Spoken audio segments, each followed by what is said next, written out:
For roughly 3 decades, a 1940 Willis Coupe sat almost forgotten in a barn along Cedartown Highway outside Rome, Georgia. It was buried beneath feed sacks and farm clutter, invisible to nearly everyone beyond the local area. The body was weathered and the car looked abandoned, but beneath that aging shell remained one of the most important pieces of Southern drag racing history.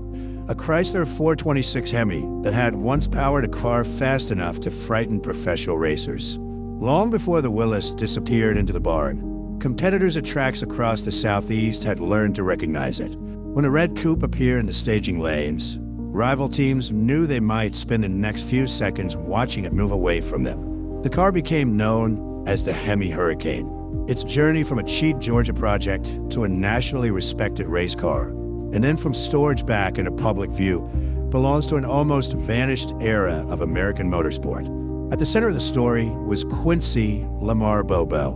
Almost nobody called him Quincy. From childhood onward, he was known as Bunky. Bunky Bobo was born on July 17, 1934, in Floyd County, Georgia, near the city of Rome. The region sat in the Appalachian foothills, approximately 70 miles northwest of Atlanta.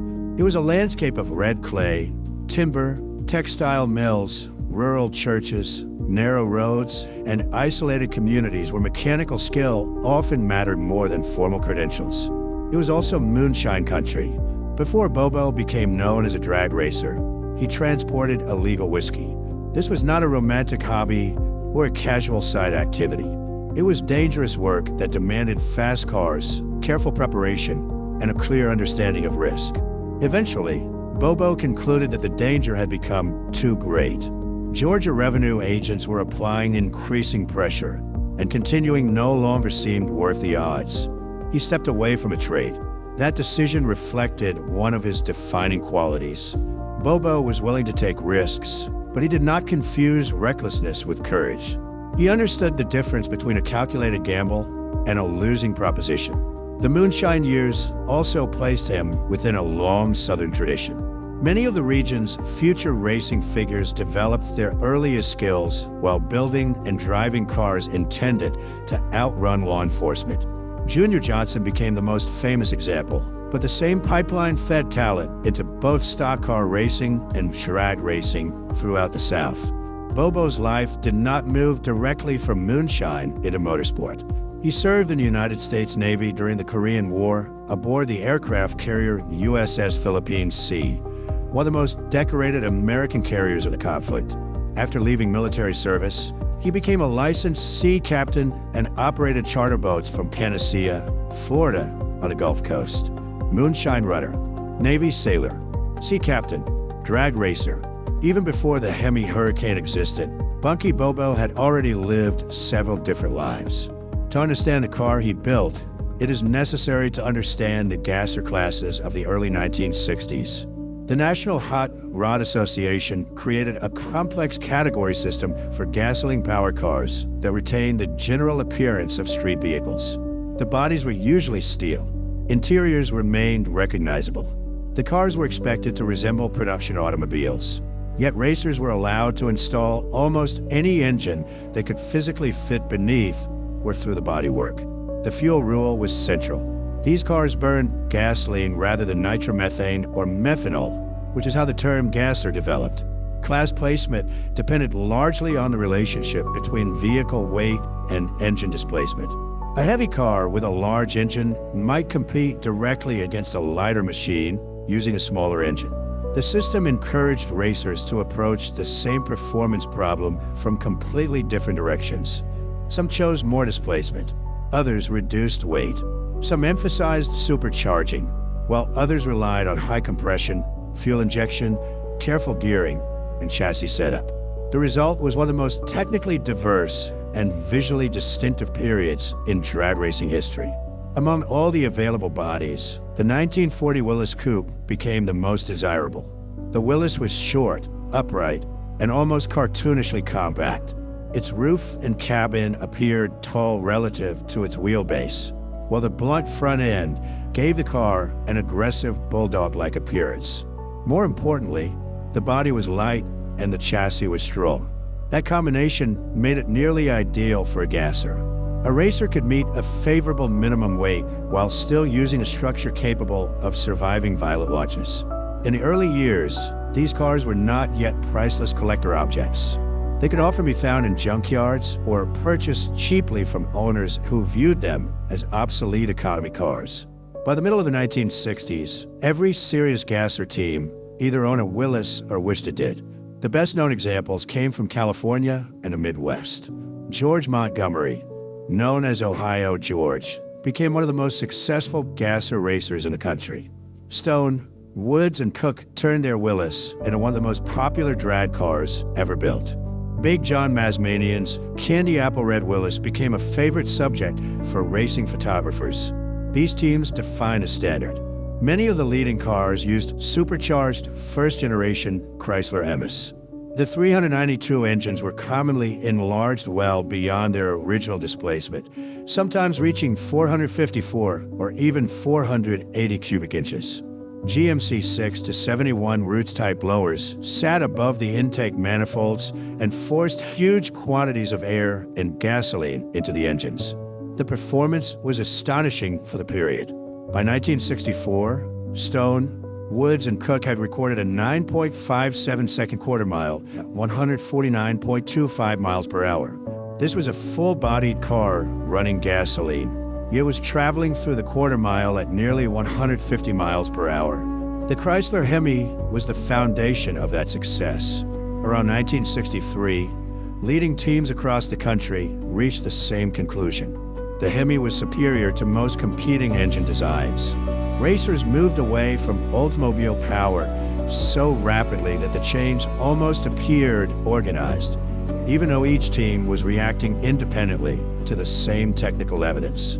The advantage came largely from a cylinder head and combustion chamber design.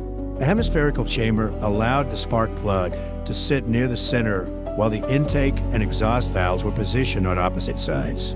This created an efficient path for airflow and promoted a more complete burn. In racing form, the layout supported large valves, strong high RPM breathing, and excellent power for a given displacement. Chrysler engineers had introduced the first firepower Hemi in 1951. They could not have known how completely the concept would shape American drag racing over the following decades. By the time Bunky Bobo decided to build a competitive gasser, the formula was clear. The leading California teams were using blown Hemis and producing extraordinary numbers. The rest of the country had to determine how to answer them. Bobo's solution began in Lindale, Georgia, with a man named Frank Groves. Groves had acquired a 1940 Willis Coupe for a price reported as somewhere between $225 and $300. He wanted to turn it into an A/gas race car, but the project needed the right engine. Bobo believed he knew where to find one. He traveled to Chicago and visited Grand Spalding Dodge at 3300 West Grand Avenue. The dealership was operated by Norman Krause, better known throughout the performance world as Mr. Norm. Grand Spalding was unlike an ordinary new car showroom. It had Clayton chassis dynamometers on the premises. Performance components from companies such as Edelbrock, Holley, Iskandarian, and Hooker were stocked and sold directly. The sales staff understood factory race packages and knew how to order specialized vehicle from Chrysler. Mr. Norm had turned the dealership into the central hub of Mopar performance in North America. Bobo purchased a new 1965 Dodge Cornet equipped with the A990 Superstock package. This was not simply a powerful street car. The A990 was Chrysler's purpose-built racing package for the new second-generation 426 Hemi.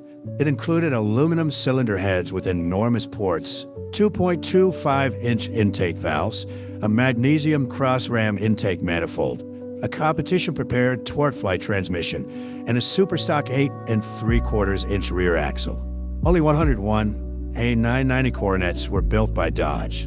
Bobo had effectively purchased a race car that happened to carry a license plate. The plan was direct. Remove the drivetrain from a Coronet and install it in the Willis. That transplant created the mechanical foundation of the Hemi Hurricane.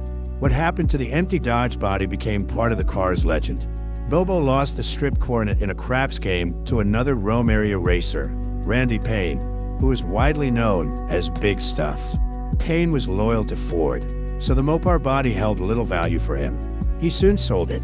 Bobo apparently had no deep regret about gambling away the shell of an extremely rare factory race car. The Hemi, transmission, and rear axle were already inside the Willys. Those were the parts he needed. The first version of the Hemi Hurricane retained the factory cross-ram induction with 2 carburetors. In that configuration, the car reached the upper 9-second range. That was fast enough to command respect, but it was not enough to dominate. Bobo understood the difference. The leading blown gassers from California were setting the pace, but the rules placed Bobo's naturally aspirated 426 in a separate category for the supercharged machines. He could not simply add a blower and continue competing under the same combination. The answer had to come from more efficient fuel delivery, sharper tuning, and extracting every possible horsepower from the unblown Hemi. The major breakthrough was a Hillborn mechanical fuel injection system. Tall intake stacks rose through the hood, each topped by a flared bell. Those ram tubes became the defining visual feature of the Hemi Hurricane. Mechanical injection delivered fuel directly to the individual intake runners, rather than relying on carburetor venturis and fuel bowls to supply the mixture indirectly. The Hillborn system metered fuel according to throttle position and engine demand. At high RPM, the improvement mattered enormously. The Hemi received fuel immediately and evenly, precisely when the engine needed it. Combined with a revised camshaft and continued tuning, the system pushed the Willys into the middle 9-second range at more than 140 miles per hour. Further development moved the car toward the low 9s. One account lists a best performance somewhere in the 9-second range at approximately 145 miles per hour. Those numbers did not quite equal the fastest blown California gassers, which were approaching 8-second performance by then. But they placed Bobo among the strongest naturally aspirated gasoline gassers in the eastern and southeastern United States. The next major chapter unfolded in DeLand, Florida, at the NASCAR Winter Nationals. Many modern racing fans do not realize that NASCAR once operated a drag racing division independent from NHRA. In the Southeast, that division mattered. NASCAR already possessed strong regional connections, established promoters, and an audience that NHRA did not always reach as effectively. The DeLand event, held near Daytona Beach, attracted serious racers from the Southeast and Mid-Atlantic regions. In 1966, Bobo brought the Hemi Hurricane to DeLand and won A/gas. The victory came with a devastating price. Conditions were extremely cold, close to freezing. During the trophy run, Bobo and Groves sent the car down a slick track. The Willys lost traction in an unexpected way, and the Hemi over-revved. The damage was catastrophic. When the engine was disassembled, it was effectively destroyed. The team had won the class, but now faced an engine beyond repair and no money to replace it. Frank Groves looked at the financial situation and decided to leave racing. He sold his interest in the Willys to Bobo and walked away from the project. The team was reduced to Bunky, his son Tony, one damaged race car, one championship trophy, and almost no resources. For many racers, that would have ended the story. Instead, Bunky and Tony returned to Rome and built another 426 Hemi from the ground up. The process took months. They had no large factory budget and no major corporate operation behind them. They relied on mechanical knowledge, patience, used parts were necessary, and their ability to solve problems themselves. When the replacement engine was ready, they returned to DeLand in 1967. Bobo won A/gas again. Then he entered Top Competition Eliminator, where the strongest winners from multiple classes competed for the event's overall title. He won that as well. Bunky Bobo had captured consecutive A/gas championships at an important NASCAR sanctioned event, and a second victory came with a Hemi that he and his son had assembled after the original engine failed. That achievement made sense only within the culture of Southern drag racing. The drag strips of Georgia, Florida, Alabama, Tennessee, and the Carolinas were very different from the polished facilities that later became standard. Many were built on whatever flat ground could be found. Yellow River Drag Strip near Covington, Georgia, ran through pine country. The racing surface was narrow, and spectators stood frighteningly close to the cars. In some areas, nothing separated the crowd from machines approaching 200 miles per hour except snow fencing and the assumption that nothing would go wrong. Lloyd's drag strip near Blairsville began with a concrete starting pad that gave way to packed dirt. Paradise drag strip in Calhoun used wooden guardrails. Spectators rested their feet on them while watching the racing.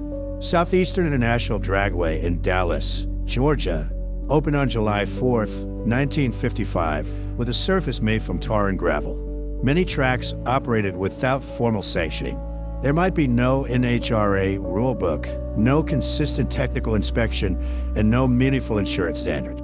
A promoter could print handbills, announce a match race between two regional heroes, charge admission at the gate, and stage the event with little more than local labor and optimism. The system was dangerous, but it also created opportunities. Money entered the sport through several channels. Gate receipts helped. Informal betting between racers, crews, and spectators was often more important than anyone admitted publicly.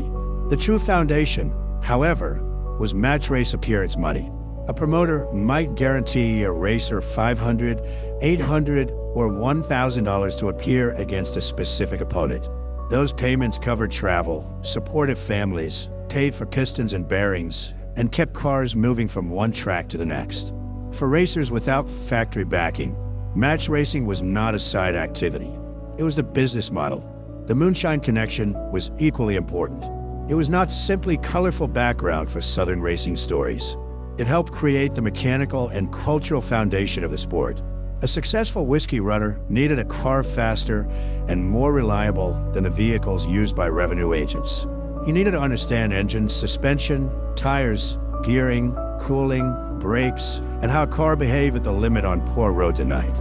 He also had to remain calm under pressure. Bobo brought those skills into drag racing. Hubert Platt, one of Georgia's most famous racers, followed a similar path. Platt later admitted that hauling illegal whiskey had given him both driving experience and the money to begin racing. That period ended after a revenue roadblock led to his arrest and jail time. Platt became one of the major figures in Bobo's racing world. Based in Atlanta, Hubert Platt developed into a force powerful enough to earn direct support from Ford Motor Company. He began with gassers, including a 1937 Chevrolet in B/gas and a 1957 Chevrolet in C/gas, before progressing in a factory superstock and funny car competition. His cars carried sponsorship from Terminal Transport, an Atlanta trucking company that was reportedly the first drag racing sponsor to provide a semi-trailer for transporting race cars. Platt's regular opponent and occasional partner was Randy Big Stuff Payne, the same man who had won Bobo's cornet body in a craps game. Payne and Platt toured together as members of the Ford Drag Club. Hubert's brother, Houston Platt, represented a different type of racer. He had no major factory agreement and no large corporate structure. He was a self-taught engine builder from Beaufort, Georgia, who financed his own program and developed the Dixie Twister cars. Houston raced a Chevy 2 and later a Camaro. His match racing record included victories over Richard Petty, Ronnie Sox, and Junior Johnson. He was proof that backyard engineering and natural ability could become impossible for the national racing establishment to ignore. Another central figure was Gene Cromer of Anderson, South Carolina. Cromer became one of Bobo's most frequent opponents. He raced a Ford-powered 1941 Willys in A/gas. As the gasser era faded, he moved into funny cars with a Moonlighter Mustang. Bobo and Cromer met repeatedly over the years. In 1968, a drag news reporter attended Miami Hollywood Dragway and documented a funny car race between the two men. Their rivalry had followed them from gasoline gassers into the next generation of machines. Phil Bonner, another Atlanta area racer, had begun competing in 1954 at a track that may have been the first dedicated drag strip in the eastern United States. He raced professionally for nearly 20 years and won the NASCAR Drag Division Superstock Championship in 1965. Robert Nance campaigned a 1948 Anglia in A/gas and regularly appeared at tracks such as Warner Robins and Paradise. He later joined the same Southern funny car circuit as Bobo. Together, these racers formed a genuine regional community. They competed against one another, traveled together, shared information when it suited them, gambled, argued, repaired broken cars, and repeatedly encountered the same people at tracks stretching from Miami to the Carolinas. By the end of the 1960s, however, the gasser age was beginning to collapse. Sanctioning organizations were changing their class structures. Fans increasingly preferred funny cars, whose flip-top fiberglass bodies, nitromethane engines, flames, and noise offered a spectacle that gasoline gassers struggled to match. Promoters followed the audience. If a nitro funny car could earn between $500 and $1,000 for a match race appearance, continuing with an unblown gasoline gasser became financially difficult. Bobo adapted. He built a second competition car around another 426 Hemi, this time prepared for nitromethane and alcohol. The engine went into a loggy-built funny car chassis carrying a fiberglass Plymouth Barracuda body. The car became the Hemi Hurricane 2. This was legitimate professional equipment. Russ Logie produced chassis for some of the most respected funny cars of the period. Using one of his frames, placed Bobo inside the mainstream of serious funny car technology rather than on the edge of it. The new car joined the Southern match race circuit. Bobo again faced familiar rivals such as Gene Cromer, Houston Platt, and Robert Nance. They traveled through Florida, Georgia, the Carolinas, Alabama, and Tennessee, racing at small tracks on Friday and Saturday nights before hauling toward the next event. Funny car appearance money was better than what many gasser races had paid. The costs were also much higher. Nitro engines consumed parts. Chassis and bodies were expensive.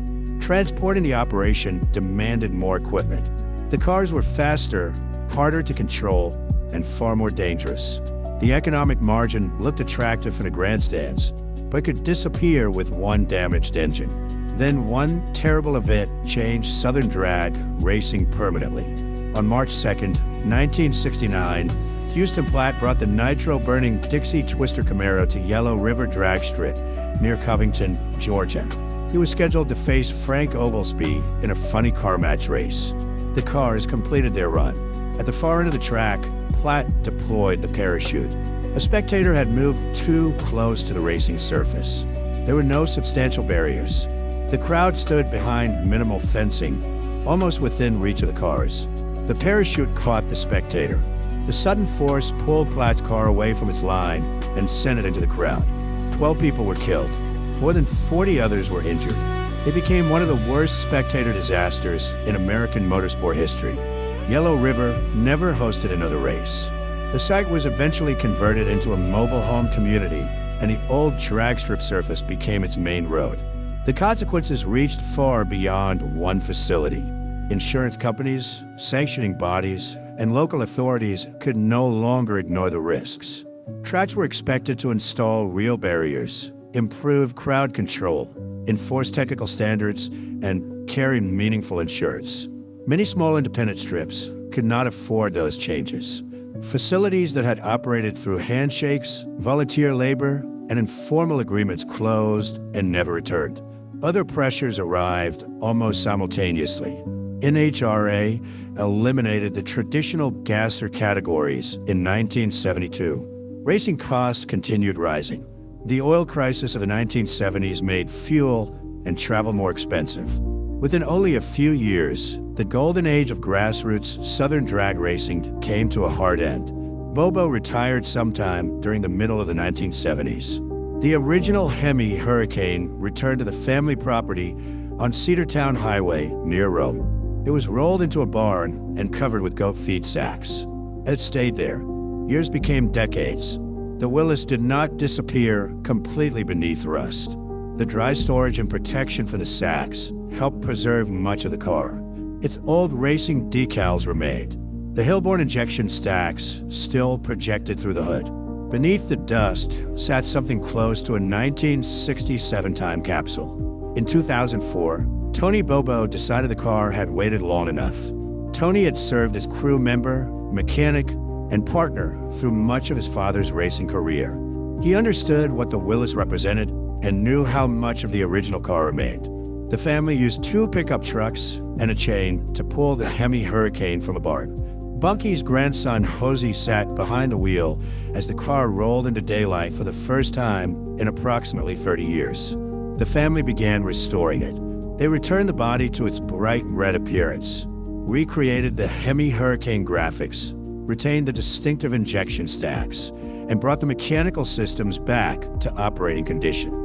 In 2005, the restored Willis appeared at the Hot Rod Reunion in Bowling Green, Kentucky, one of the most important national gatherings for historic drag cars and nostalgia racing. The Hemi Hurricane received the event's Best of the Best award.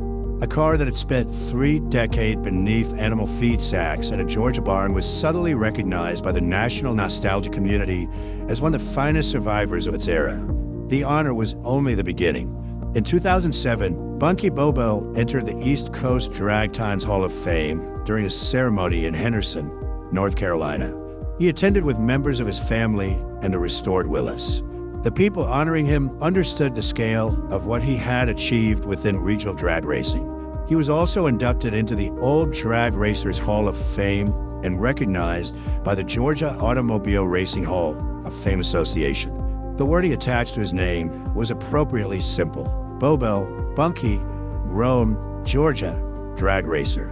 The family later loaned the Hemi Hurricane to the International Motorsports Hall of Fame at Talladega, Alabama. There it served as evidence that the greatest years of American drag racing were not limited to California, Detroit, or the largest national events. Some of that history had been created on narrow tracks in Georgia, Florida, and the Carolinas.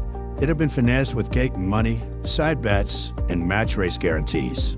It had been built by former moonshine runners, mechanics, small business owners, sailors, and working families. Bunky Bobo happened to be several of those things at once. The collector world eventually embraced the car as well.